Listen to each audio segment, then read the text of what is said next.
माया नगरी में बहुत से स्टार आए और गए, लेकिन ना तो पहले कोई राजेश खन्ना का मुकाबला कर सका और ना अब ऐसा स्टारडम किसी एक्टर के हिस्से में नहीं आया जो राजेश काका को मिला।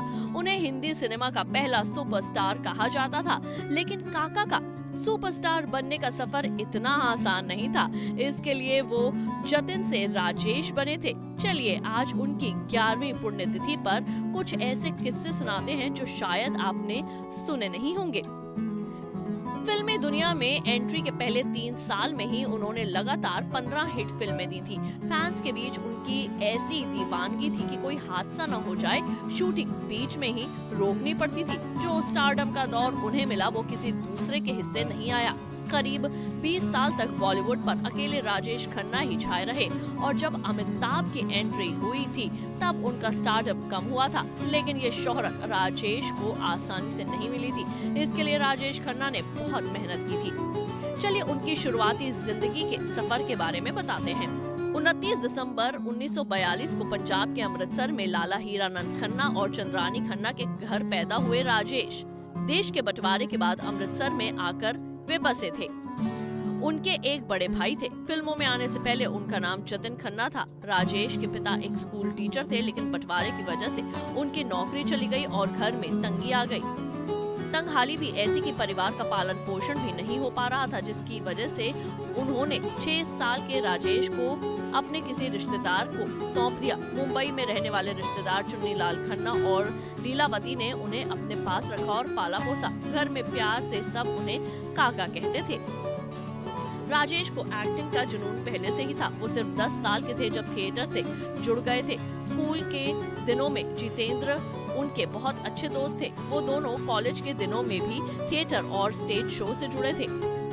उन्होंने अंधा युग नाम के एक नाटक में सैनिक का किरदार निभाया था। उनकी एक्टिंग से चीफ गेस्ट इतना प्रभावित हुए कि उन्होंने राजेश से कहा था कि उन्हें फिल्मों में काम करना चाहिए। हालांकि पिता नहीं चाहते थे कि वे एक्टर बने, लेकिन पिता के मना करने के बाद भी एक्टिंग से दूर नहीं हुए।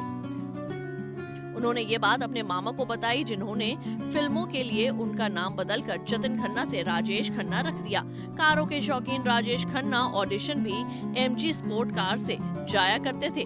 उस समय ऐसी कारों का कलेक्शन तो फिल्मी सितारों के पास भी नहीं होता था। जब वो ऑडिशन देने जाते थे तो उनकी कार वहाँ पार्क होती थी जहाँ डायरेक्टर प्रोड्यूसर की गाड़ियाँ खड़ी रहती हैं। हालांकि इतनी आसानी से उन्हें रोल नहीं मिला। फिल्म प्रोड्यूसर द्वारा आयोजित किए गए all India talent Hunt contest में राजेश ने भाग लिया था, जिसमें 10,000 से ज्यादा लोग शामिल थे। इस हंट में राजेश खन्ना पहले टॉप 8 की लिस्ट में शामिल हुए और फिर विनर भी बन गए। यहाँ से शुरू हुआ था राजेश खन्ना का फिल्मी सफर। राजेश खन्ना की पहली फिल्म आखिरी खत रिलीज हुई थी। हालांकि उनकी ये फिल्म फ्लॉप रही। फिर उनकी दूसरी फिल्म राज आई जो सुपर हिट रही, जिसके बाद राजेश का फिल्मी करियर बुलंदियों पर जा पहुंचा। राजेश खन्ना के रिलेशनशिप की बात करें तो राजेश खन्ना पर हजारों लड़कियां फिदा थी। एक्ट्रेस अंजू महेंद्र के साथ ही वे लिव इन में रहे, लेकिन उन्होंने शादी डिम्पल कपाड़िया से की। डिम्पल भी राजेश की बड़ी फैन थी। महज 16 साल की डिम्पल ने अपने से करीब डबल एज के राजेश खन्ना से शादी के लिए हाँ कर दी थी, लेकिन ये रिश्ता शादी के 11 साल बाद खटास से भर गया। खबरों की माने तो राजेश खन्ना नहीं चाहते थे कि डिम्पल फिल्मों में काम करे। इसी वजह से दोनों में काफी बहस होती थी। कुछ समय बाद दोनों अलग अलग रहने लगे, लेकिन तलाक कभी नहीं लिया।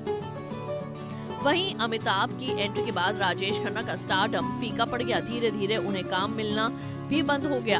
एक वक्त ऐसा आया जब वो बिल्कुल अकेले पड़ गए थे। जीवन के आखिरी दौर में वे कैंसर से पीड़ित हो गए थे, लेकिन ये बात उनके करीबियों तक ही सीमित थी। उन्हें मुंबई के लीलावती अस्पताल में भर्ती कराया गया था, लेकिन वे अपने घर में आखिरी सांस लेना चाहते थे। 16 जुलाई को उन्हें अस्पताल से डिस्चार्ज कर घर लाया गया, जिसके 2 दिन बाद 18 जुलाई को राजेश खन्ना का निधन उनके बंगले आशीर्वाद में हो गया। खबरों की माने तो उनकी अंतिम यात्रा में करीब 10 लाख से ज्यादा लोग शामिल हुए थे। राजेश खन्ना के चाहने वाले आज भी उन्हें याद करते हैं। आपको उनकी कौन सी फिल्म सबसे ज्यादा पसंद थी, हमें कमेंट बॉक्स में जरूर बताएं।